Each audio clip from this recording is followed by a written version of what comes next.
ستا ورغونی تمو کړی بیا قیام دی ستا وهری سیمې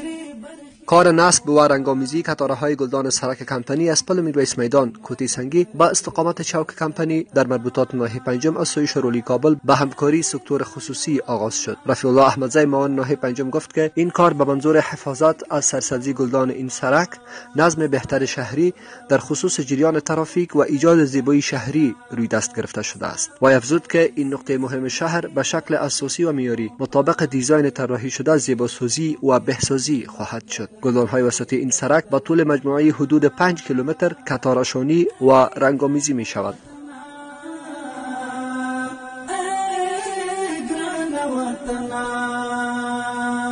اسکت شملت ستا پامیر وادوی توغ دازد دستا پسر جگ شمشادوی چیغ د حریات دستا پوغیگا کی آبادوی چیغ د حریات دستا پوغیگا کی آبادوی کڑی ستا بچو د پر اسلام تل سرخندنا